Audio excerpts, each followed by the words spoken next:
ಇಲ್ಲಿಗೆ ಬಂದಿರುವಂಥ ಎಲ್ಲ ಸಾಮಾಜಿಕ ಮಾಧ್ಯಮದ ದೃಶ್ಯ ಮಾಧ್ಯಮದ ಎಲ್ಲ ಮಿತ್ರರಿಗೂ ಕೂಡ ಈ ಒಂದು ಪತ್ರಿಕಾಗೋಷ್ಠಿಗೆ ಸ್ವಾಗತವನ್ನು ಬಯಸ್ತಾ, ಇವತ್ತು ನಾವು ಕರ್ನಾಟಕ ಸುಗಮ ಸಂಗೀತ ಪರಿಷತ್ ಮೈಸೂರು ಘಟಕ ಮತ್ತು ಜನಚೈತನ್ಯ ಫೌಂಡೇಶನ್ ಮೈಸೂರು ಇದರ ಜಂಟಿ ಸಹಯೋಗದಲ್ಲಿ ಒಂದು ಭಾವತರಂಗ ಅಂತ ಹೇಳಿ ಒಂದು ಕಾರ್ಯಕ್ರಮವನ್ನು ನಾವು ಮಾಡ್ತಾ ಇದ್ವಿ. ಅದರ ಬಗ್ಗೆ ಪತ್ರಿಕಾಗೋಷ್ಠಿಯನ್ನು ಇವತ್ತು ಏರ್ಪಡಿಸಿದ್ವಿ.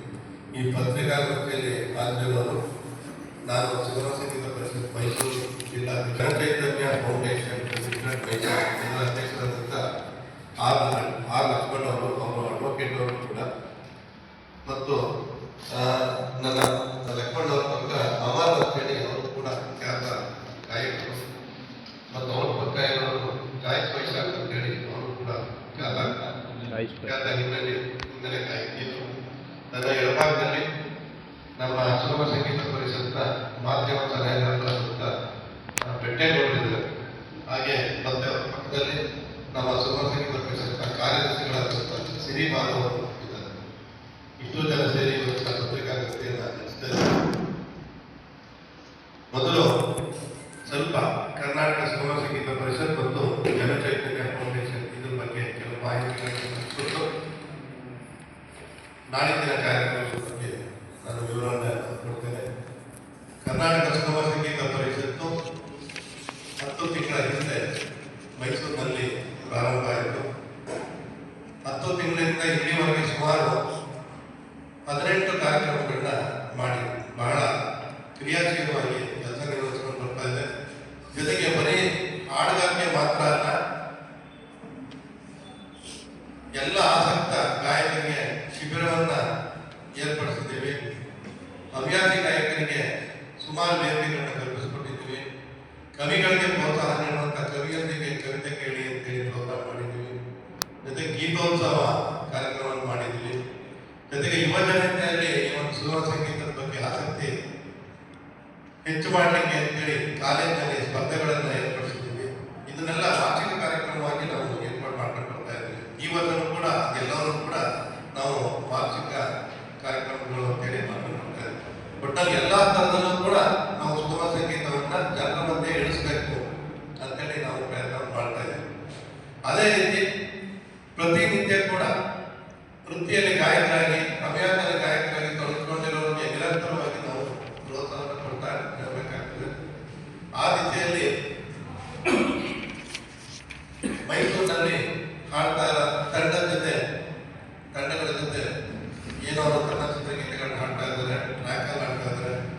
ಅವ್ರ ಜೊತೆ ಕೂಡ ನಾವು ಕೈ ಕೊಡಿಸಿ ಸುಗಮ ಸಂಗೀತವನ್ನು ಅವರನ್ನು ಕೂಡ ಹಾಡ್ತಾರೆ. ಜನರ ನಡುವೆ ಹೆಚ್ಚಾಗಿ ಇರುತ್ತೆ ಅಂತ ಒಂದು ಕಾರಣಕ್ಕೆ ನಾವು ಅದನ್ನು ಯೋಚನೆ ಮಾಡಿಕೊಂಡು ಪ್ರತಿ ತಿಂಗಳು ಕೂಡ ಒಂದೊಂದು ತಂಡದ ಜೊತೆ ನಾವು ಕೈ ಕೊಟ್ಕೊಂಡು ಎಲ್ಲ ಥರದಲ್ಲೂ ಕೂಡ ನಮ್ಮ ಸರ್ವಿಸ್ ಇರ್ಬೋದು, ಆರ್ಥಿಕತೆ ಎಲ್ಲದನ್ನು ಕೂಡ ನಾವು ಬೆಂಬಲ ವ್ಯಕ್ತಪಡಿಸಿಕೊಂಡು ಪ್ರತಿ ತಿಂಗಳು ಒಂದು ಕಾರ್ಯಕ್ರಮವನ್ನು ಮಾಡ್ಕೊಂಡು ಬರ್ತಾ ಇದ್ದೀವಿ. ಇದು 3ನೇ ಕಾರ್ಯಕ್ರಮ. ಆ ಒಂದು ಯೋಜನೆ ಮೊದಲು ನಾವು ಎ.ಡಿ. ಶ್ರೀನಿವಾಸ್ ಅವ್ರ ಜೊತೆ ಮಾಡಿದ್ವಿ, ಆಮೇಲೆ ರಾಜೇಶ್ ಪಡಿಯಾರ್ ಅವ್ರ ಜೊತೆ ಮಾಡಿದ್ವಿ, ಈಗ ನಾವು ಆರ್ ಲಕ್ಷ್ಮಣ್ ಅವ್ರ ಜೊತೆ ಮಾಡ್ತಾ ಇದ್ದೀವಿ.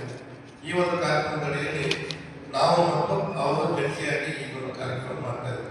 ಇದ್ರ ಮುಖಾಂತರ ಹೆಚ್ಚೆಚ್ಚು ಗಾಯಕರಿಗೆ ಸುಗಮ ಸಂಗೀತವನ್ನು ಕಾಣಲಿಕ್ಕೆ ಒಂದು ವೇದಿಕೆಯನ್ನು ಒದಗಿಸಿಕೊಡ ಒಂದು ನಮ್ಮ ಪ್ರಯತ್ನ ಇದೆ. ಅದು ಯಶಸ್ವಿ ಆಗ್ತಾ ಇದೆ. ಈ ಒಂದು ಪ್ರಯತ್ನಗಳು ಎಷ್ಟು ಯಶಸ್ವಿ ಆಗ್ತಿದೆ ಅಂದರೆ ಇನ್ನೂ 6 ತಿಂಗಳು ನಮಗೆ ಎಲ್ಲ ತಂಡಗಳು ಕೂಡ ನಮ್ಮ ಜೊತೆ ಕೈ ಕೊಡಲಿಕ್ಕೆ ರೆಡಿಯಾಗಿದ್ದೇವೆ. ಮುಂದೊಂದು ತಿಂಗಳು ಇನ್ನೊಂದು 6 ತಿಂಗಳು ನಮ್ಮ ಜೊತೆ ವಿದ್ಯುತ್ ರಾಜಾಚಾರ್ಯ ಇರ್ಬೋದು, ನಮ್ಮ ಬೆಟ್ಟೇಗೌಡರು ಇರ್ಬೋದು, ಮತ್ತೆ ಶ್ರೀಧರ್ ಅವರು ಇರ್ಬೋದು, ಡೇವಿಡ್ ಅವರು ಇರ್ಬೋದು, ಮೋಹನ್ ಕುಮಾರ್ ಅವರು ಇರ್ಬೋದು, ಇನ್ನು ವಿ.ವಿ. ಕ್ರಿಯೇಷನ್ಸ್ ಅಂತ ಇದೆ. ಈ ವರ್ಷಕ್ಕಾಗಷ್ಟು ಕೂಡ ಪ್ರತಿ ತಿಂಗಳು ಕೂಡ ನಮಗೆ ಈಗ ತಂಡಗಳಾಗಿದೆ. ಈ ಒಂದು ತಿಂಗಳ ಒಂದು ನಾವು ಜಂಟಿ ಸಹಯೋಗವನ್ನು ಜನಚೈತನ್ಯ ಫೌಂಡೇಶನ್ ಈ ಒಂದು ಶಿವರಾತ್ರಿ ದಿನ ಕೂಡ ನಾವು ಮಾಡ್ತಾ ಇದ್ದೀವಿ. ಇನ್ನೊಂದು ವಿಶೇಷ ಏನು ಅಂತಂದ್ರೆ ಮೈಸೂರಿನಲ್ಲಿ ಪ್ರಾರಂಭ ಆದ 1 ವರ್ಷದಲ್ಲೇ ಇದರ ಕ್ರಿಯಾಶೀಲತೆಯನ್ನು ಗಮನಿಸಿ ನಮ್ಮ ರಾಜ್ಯ ಘಟಕ ಏನಿದೆ, ನಮ್ಮ ರಾಷ್ಟ್ರ ಮಟ್ಟದ ಸುಗಮ ಸಂಗೀತ ಸಮ್ಮೇಳನವನ್ನ ಮೇ 10 ಮೈಸೂರಿನಲ್ಲೇ ಆಯೋಜನೆ ಮಾಡಿದ್ದಾರೆ. ಈಗಾಗಲೇ ಗೌರ್ಮೆಂಟ್ ಇಂದ ಅದಕ್ಕೆ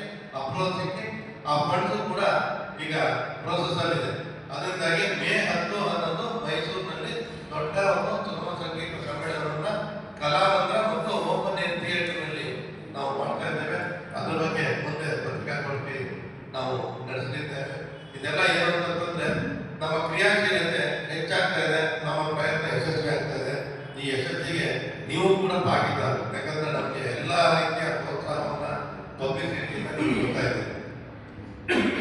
ಅದಕ್ಕೆ ನಾನು ಚಿರುನುಡಿಯಾಗಿದ್ದ ಇದು ಜನಚೈತನ್ಯ ಫೌಂಡೇಶನ್ ಇದ್ರ ಬಗ್ಗೆ ಹೇಳೋದಂದ್ರೆ, ಜನಚೈತನ್ಯ ಫೌಂಡೇಶನ್ ಬಹಳ ಚೈತನ್ಯದಾಯಕವಾಗಿ ಕೆಲಸ ಮಾಡ್ತಾ ಇದೆ.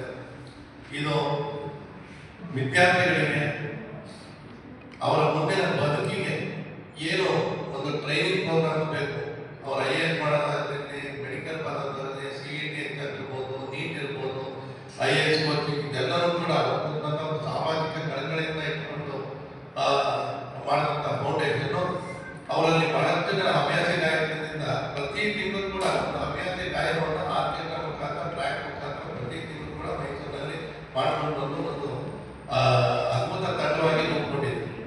ನಾವು ಕೂಡ ಬಹಳಷ್ಟು ನೋಡ್ತಿದ್ದಂಥ ಇದರಲ್ಲಿ ಬಹಳ ಚೆನ್ನಾಗಿ ನೋಡಿ. ಯಾಕಂದ್ರೆ ನಾವು ಸುಗಮ ಸಂಗೀತ ಪರಿಷತ್ಗೆ ಈ ಸಾಮಾನ್ಯವಾಗಿ ಹಾಡೋಲ್ಲ, ನಾವು ಜಂಟಿಯಾಗಿ ಸೇರಿಸ್ಕೊಳ್ಳೋದಿಲ್ಲ. ಅತ್ಯುತ್ತಮವಾಗಿ ಹಾಡೋದು ಮಾತ್ರ ಗುರುತಿಸಿದಾಗ ಅವರು ಕೂಡ ಆಸಕ್ತಿಯಿಂದ ಬಂದಾಗ ಇಬ್ಬರು ಸೇರಿ ಮಾಡೋಂಥ ಕಾರ್ಯಕ್ರಮ. ಯಾಕಂದ್ರೆ ಸುಗಮ ಸಂಗೀತ ಸಮ್ಮೇಳನಕ್ಕೆ ಹೆಚ್ಚು ಜನ ಬರೋದ್ರಿಂದ ಅವ್ರ ಮುಂದೆ ನಾವು ನಮ್ಮ ಇದನ್ನ ತೋರಿಸ್ಕೊಳ್ಬೇಕಾಗ್ತದೆ.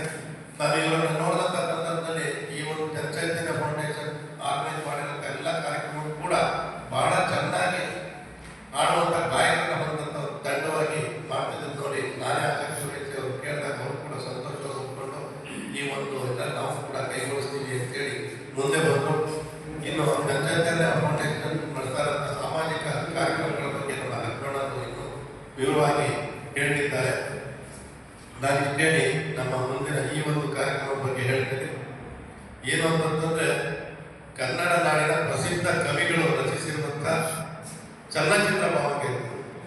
ಪ್ರತಿ ಸರಿ ಕೂಡ ನಾವು ಕಳೆದ ಒಂದು ಇದರಲ್ಲಿ ಸತ್ಯಾಪಾರ ಅಂತೇಳಿ ಅಶ್ವಥ್ ಅವರು ಮಾಡಿದ್ವಿ. ಹಾಗೆ ಅದಕ್ಕಿಂತ ಮುಂಚೆ ಕವಿಗಳು ರಚನೆ ಮಾಡಿದಂಥ ಕೆಲವನ್ನ AD ಶ್ರೀನಿವಾಸ್ ಅವರಿಂದ ಮಾಡಿಸಿದ್ವಿ. ಈಗ ಚಲನಚಿತ್ರದಲ್ಲಿ ಕವಿಗಳು ಅಳವಡಿಸಿರುವಂಥ ಕವಿತೆಗಳನ್ನ ಅದನ್ನೇ ಒಂದು ಗಾಯನ ಕಾರ್ಯಕ್ರಮ ಮಾಡೋಣ ಅಂತೇಳಿ ಅದನ್ನ ಹೊರಟಿದ್ವಿ. ಅದನ್ನ ಭಾವತರಂಗ ಅಂತ ಶೀರ್ಷಿಕೆಯಲ್ಲಿ ನೈಜ ಅಂದ್ರೆ ಇದರಲ್ಲಿ ಲೈವ್ ನಾವು ಯಾವಾಗಲೂ ಕೂಡ ಟ್ರ್ಯಾಕ್ ಆಡಲ್ಲ, ಲೈವ್ ಮ್ಯೂಸಿಕ್ ಇರುತ್ತೆ. ಅದರಲ್ಲಿ ಸುಗಮ ಸಂಗೀತ ಪರಿಷತ್ ಮತ್ತು ಜನಚೈತನ್ಯ ಫೌಂಡೇಶನ್ ಮೈಸೂರು ಇವರುಗಳ ಸಂಯುಕ್ತಾಶ್ರಯದಲ್ಲಿ ಹಮ್ಮಿಕೊಂಡಿದ್ವಿ. ಇದ್ರ ಬಗ್ಗೆ ಕಾರ್ಯಕ್ರಮದ ಬಗ್ಗೆ ವಿವರ. ಈ ಕಾರ್ಯಕ್ರಮದ ಹೆಸರು ಭಾವತರಂಗ ಅಂತ ಹೇಳಿ, ಕವಿಗಳು ರಚಿಸಿದ ಭಾವಗೀತೆಗಳ ಸರಿಗಮ ಅಂತ ಹೇಳಿ ನಾವು ಅದಕ್ಕೆ ಒಂದು ಟ್ಯಾಗ್ ಕೊಟ್ಟಿದ್ದೀವಿ. ಈ ಕಾರ್ಯಕ್ರಮ ನಡೆಯೋದು 19ನೇ ತಾರೀಕು ಬುಧವಾರ, ಅಂದ್ರೆ ನಾಡಿದ್ದು ಸಂಜೆ 4:30ಕ್ಕೆ ನಾದಬ್ರಹ್ಮ ಸಂಗೀತ ಸಭಾದಲ್ಲಿ ನಡೆಯಲಿದೆ. ಇದರ ಅಧ್ಯಕ್ಷತೆಯನ್ನ ಸುಗಮ ಸಂಗೀತ ಪರಿಷತ್ ಅಧ್ಯಕ್ಷ ಡಾಕ್ಟರ್ ನಾಗರಾಜ್ ನಾನು ವಹಿಸ್ಕೊಳ್ತಾ ಇದ್ದೀನಿ.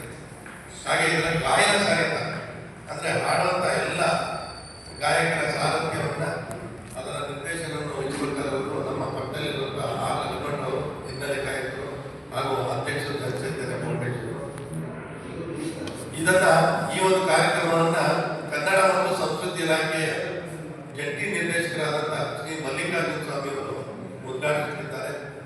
ಹಾಗೆ ಅವರ ಜೊತೆ ಕನ್ನಡಪ್ರಭ ದಿನಪತ್ರಿಕೆ ಕಾರ್ಯನಿರ್ವಾಹಕ ಸಂಪಾದಕರಾದ ಶ್ರೀ ಅಂಶಿ ಪ್ರಸನ್ನ ಕುಮಾರ್ ಅವರು ಮುಖ್ಯ ಅತಿಥಿಗಳಾಗಿ ಭಾಗವಹಿಸಲಿದ್ದಾರೆ. ಈ ಒಂದು ಗಾಯನ ಕಾರ್ಯಕ್ರಮದಲ್ಲಿ ಪ್ರಖ್ಯಾತ ಗಾಯಕರಾದಂಥ ಪ್ರೊಫೆಸರ್ AD ಶ್ರೀನಿವಾಸ್ ಅವರು, ರಾಜೇಶ್ ಬಡಿಯಾರ್ ಅವರು, ಅಮರ್ ಎಸ್ ಅವರು, ಅಶ್ವಿನಿ ಅತ್ರಿ ಅವರು, N ಬೆಟ್ಟೇಗೌಡರು, ಶ್ರೀಧರ್ ಅವರು, ಹಾಗೆ ಹಿನ್ನೆಲೆ ಗಾಯಕರಾದಂಥ ಜಾಯ್ ವೈಶಾಖ್ ಅವರು, ಡಾಕ್ಟರ್ ಪೂರ್ಣಿಮಾ ಅವರು, ಡಾಕ್ಟರ್ ಸುಮಾ ಅವರು, ಪುಷ್ಪಲತಾ ಅವರು, ಶುಭ ಪಲ್ಲವಿ ಅವರು, ವೇದಶ್ರೀ ಅವರು, ಅಂದ್ರೆ 13 ಜನರ ತಂಡ ಈ ಒಂದು ಕಾರ್ಯಕ್ರಮದಲ್ಲಿ ಹಾಡಿರ್ತಾರೆ. ಇದು ಮೊದಲೇ ಹೇಳಿದಾಗೆ ಲೈವ್ ಮ್ಯೂಸಿಕ್ ಅಂತಂದ್ರೆ ನೈಜ ಸಂಗೀತ. ಇದಕ್ಕೆ ನಲ್ಲಿ ಪುರುಷೋತ್ತಮ ಅವರು ಇರ್ತಾರೆ, ರಾಘವೇಂದ್ರ ಪ್ರಸಾದ್ ಅವರು ರಿದಮ್ ಬ್ಯಾಂಡ್ ನಲ್ಲಿ, ಇಂದುಶೇಖರ್ ಅವರು ತಬಲಾದಲ್ಲಿ, ವಿಶ್ವನಾಥ್ ಅವರು ಮ್ಯಾಂಡೋಲಿನಲ್ಲಿ, ಹಾಗೆ ಪುನೀತ್ ಅವರು ಕೊಳಲು. ನೈಜ ಸಂಗೀತದಲ್ಲಿ ತಾವೇ ನೋಡ್ಬೋದು, ಸಾಮಾನ್ಯವಾಗಿ 3 ಜನ ಮ್ಯೂಸಿಕ್ ಅರೇಂಜ್ಮೆಂಟ್ ಮಾಡ್ತಾರೆ. ಅದರಲ್ಲಿ ಕೊಳಲು ಮತ್ತು ಮ್ಯಾಂಡೋಲಿನ್ ಅವರು ಕೂಡ ಹೆಚ್ಚಿಗೆ ಸೇರಿಸಿರುವ 5 ಅಂತ ಒಂದು ಮ್ಯೂಸಿಕ್ನಲ್ಲಿ ಒಂದು ಕಾರ್ಯಕ್ರಮವನ್ನು ನಡೆಸ್ತಾ ಇದೆ.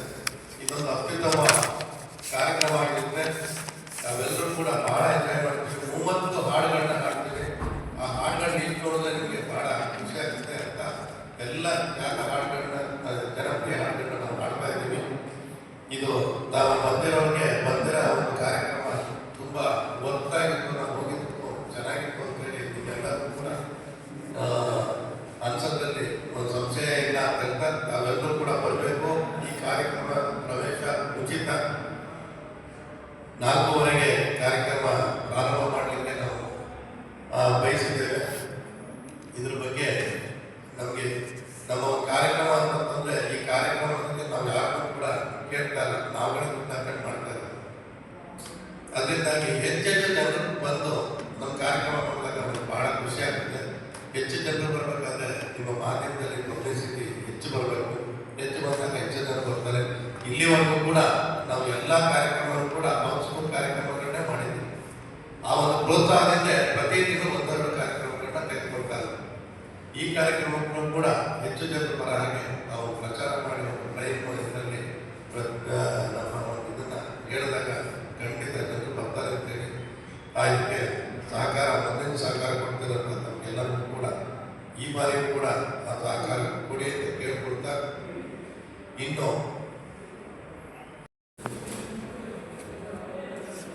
ಈಗಾಗಲೇ ಭಾವಕರದ ಈ ಒಂದು ಸಂಗೀತ ಕಾರ್ಯಕ್ರಮದ ಬಗ್ಗೆ ಕರ್ನಾಟಕ ಸುಗಮ ಸಂಗೀತ ಪರಿಷತ್ನ ಮೈಸೂರು ಜಿಲ್ಲಾಧ್ಯಕ್ಷರಾದಂಥ ವೈದ್ಯ ಸರ್ ಅವರು ಸಾಕಷ್ಟು ವಿಷಯಗಳನ್ನ ತಿಳಿಸ್ಕೊಟ್ಟಿದ್ದಾರೆ.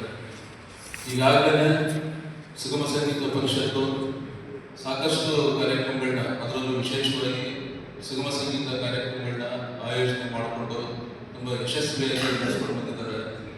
ಮೈಸೂರು ನಗರ ಇರ್ಬೋದು, ಮೈಸೂರು ಜಿಲ್ಲೆಯಲ್ಲಿ ಗಾಯಕರುಗಳನ್ನ ಗುರುತಿಸಿ ಸುಗಮ ಸಂಗೀತಕ್ಕೆ ಹೆಚ್ಚಿನ ಒಂದು ಒತ್ತನ್ನು ಕೊಟ್ಟು ತುಂಬಾ ಒಂದು ಕಾರ್ಯಕ್ರಮಗಳನ್ನ ಮಾಡ್ತಾ, ಸರ್ ಅವರು ಹೇಳಿದಂಗೆ ಸುಮಾರು 6 ತಿಂಗಳ ಒಂದು ಕಾರ್ಯಕ್ರಮಗಳ ಒಂದು ಶೆಡ್ಯೂಲ್ ಪರಿಷತ್ತಿನ ಮೂಲಕ ಈಗಾಗಲೇ ಆಯೋಜನೆ ಆಗಿರುವಂಥದ್ದು ಸುಗಮ ಸಂಗೀತಕ್ಕೆ ಪರಿಷತ್ತು ಕೊಡ್ತಿರೋಂಥ ಒಂದು ದೊಡ್ಡ ಕೊಡುಗೆ ಅಂತ ಹೇಳ್ಬೋದು.